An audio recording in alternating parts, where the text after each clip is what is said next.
Here are my flowers. I will show you. Sige. So, yung isa maliit, so di mo siya makikita. Pero color purple siya, makikita niyo mamaya, guys. So, show it So, later. this is our organic soil. So, This organic soil. This one is chicharika. Chicharica. This one is marigold. Marigold, okay. I forgot what's this one. Dali, isipin mo. Margarita. Okay, Then this the other one is margarita. Then yung isa is carnation. Pero di mo siya makikita kasi maliit siya, guys. Okay, so Pero dalawang colors siya.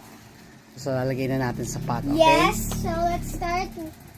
Guys, now we're gonna put this soil, and first thing we'll do is sunflower seeds. Later na tong 4 o'clock, like a time. Okay, yung muna sunflower ang Yes, so tanim mo. Okay, let's so what open. we're gonna do? Let's open the sunflower seeds. Guys, if you will plant, you need to be with an adult. Okay. Because I'm doing this with Mima. I think I will open dito. Now let's put the soil. First, The soil. so gaano kadami po? Half. Half of the pot, okay. Yes, then you spread the seeds evenly. Okay.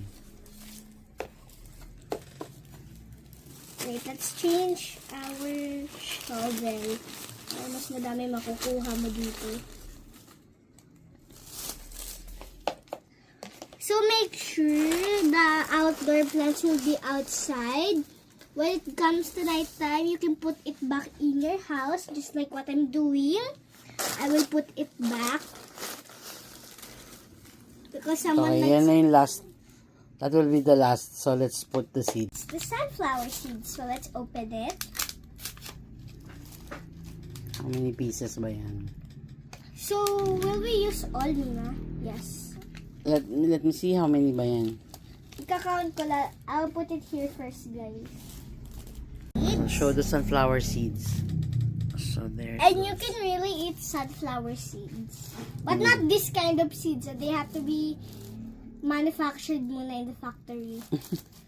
Kasi, Oh, evenly daw ha. You put it evenly. then you... Now, let's put the other soil. Put soil again.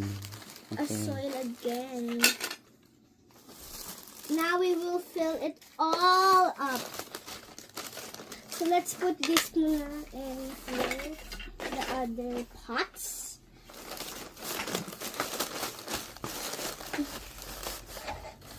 It's kind of dirty,